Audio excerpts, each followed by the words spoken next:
News 360 में एक बार फिर से आपका स्वागत है। अगली खबर यूपी से है, जहां फतेहपुर में एक पुराने मकबरे को लेकर हिंदू और मुस्लिम पक्षों में विवाद खड़ा हो गया।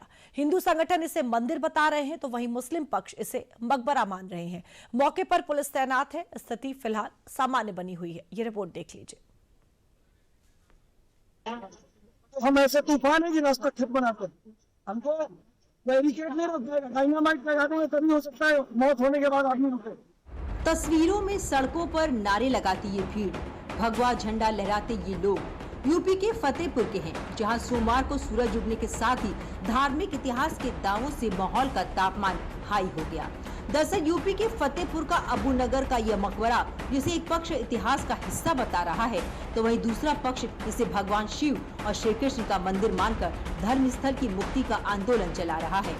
हाथों में भगवा झंडा, माथे पर तिलक और गले में जयकारे की गूंज अब फतेहपुर की गलियों में गूंजने लगी है।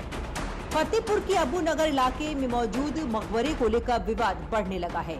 सोमवार को बड़ी संख्या में हिंदू पक्ष के लोगों ने मकबरे को नुकसान पहुंचाने की कोशिश की। वहीं मुस्लिम समाज के लोगों ने भी पथराव शुरू कर दिया। हिंदू पक्ष का दावा है कि यह मकबरा नहीं है बल्कि भगवान शिव और श्री कृष्ण का मंदिर था।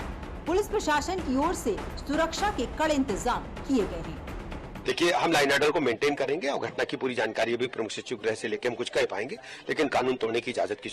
जब धर्म टकराता है तो सिर्फ ढांचे ही नहीं गिरते हैं बल्कि इतिहास पर भी सवाल उठने लगता है।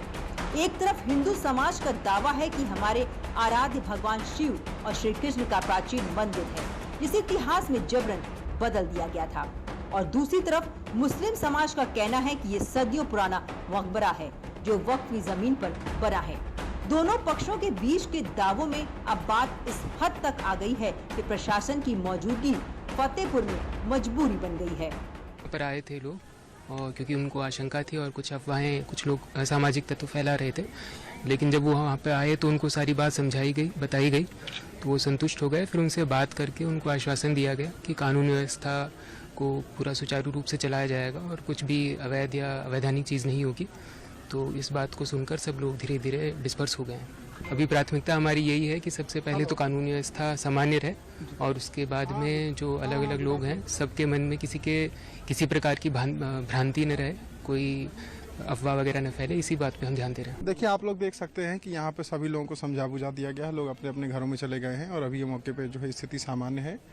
और कुछ लोग आए हुए थे, उन सभी लोगों से वार्ता की गई है और अब जो है यहाँ पे दोनों पक्ष से लोग जा चुके हैं।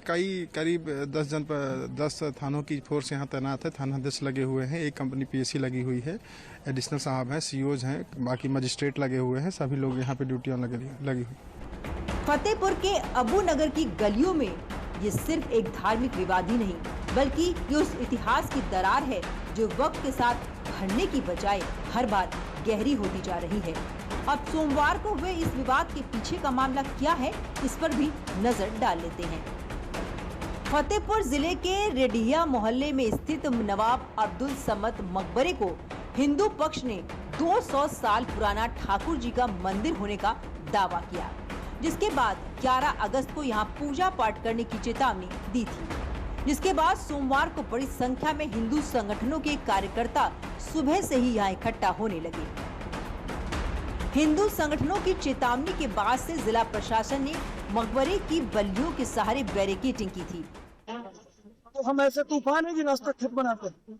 हमको बैरिकेड नहीं रोक देगा, डायनामाइट लगा देंगे तभी हो सकता है मौत होने के बाद आदमी रुके। लेकिन भारी भीड़ को बल्लियों की बैरिकेडिंग भी रोक नहीं पाई और लोग मकबरे के अंदर घुस गए।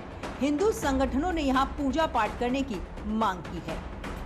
अबू नगर का ये इमारत भले ही पत्थरों का बना है, लेकिन विवाद ने इसे आग की तरह सुलगा दिया है।